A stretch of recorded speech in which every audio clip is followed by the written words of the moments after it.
Bumitaw ako sa'yo. Pero alam na alam mo mismo na bago kita binitawan, ilang beses kitang piniling ipaglaban. Kasi 'di ba, sabi nila pag mahal mo ang isang tao, kahit anong mangyari, di daw dapat sumuko. Pero napagtantukot na itanong sa sarili ko, pag bumitaw ba, hindi na nagmahal ng totoo? Basihan na nga ba talaga ng pag-ibig ang pagpapakamartir sa isang tao?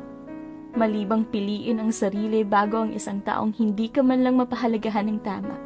Kailangan ba talagang magpakamartir ng paulit-ulit kahit kapalit ay sarili ko naman ang mawawala? Sa tingin ko hindi naman. Hindi magiging mali ang pagpili sa sarili kailanman. Dahil hindi naman ako bibitaw sa'yo kung walang sapat na dahilan. Nagising lang ako sa masakit na katotohanan, kaya pinili kitang sukuan. Sumuko ako hindi dahil hindi na kita mahal.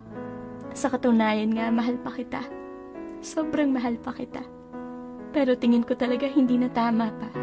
Dahil alangan namang ipagpilitan ko yung sarili ko sa isang taong hindi ako palaging mahalaga. Aaminin kong may mga naging pagkukulang ako sa'yo. Hindi ako perpekto, pero ginawa ko lahat-lahat para sa'yo. Sinubukan halos lahat ng paraan na alam ko para maayos lang ang tayo. Pinili kang ipaglaban sa kabila ng sinasabi ng ibang taong hindi ka na dapat pang ipaglaban. Pinili kong magtiwala sa pag-ibig mo, pero nagkamali ako. Dahil ang inakala kong laban na magkasama tayong makikibaka, ako lang pala ang sumusubok lumabang mag-isa. Ako lang pala ang may gustong manalo tayong dalawa. Habang ikaw, wala kang ginagawa. Tapos ngayon ako pang masama. Ako pang may kasalanan kasi sinukuan kita. Sagutin mo nga, paano kita patuloy na ipaglalaban kung ikaw na mismo ang nagtutulak sa akin na sumuko?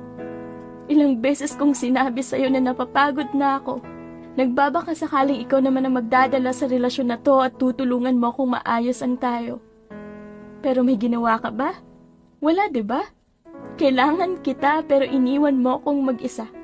Sa ilang beses kong pagpili sa'yo, natutunan kong kahit ano palang gawin ko, ibigay ko man sa'yo ang mundo, kung wala ka ring pakialam at makakampante na lang, wala rin pala talagang patutunguhan. Gusto ko lang malaman mo, na bago ako humantong sa desisyong bitawan ka na, ilang beses kitang sinubukang kapitan at hawakan pa.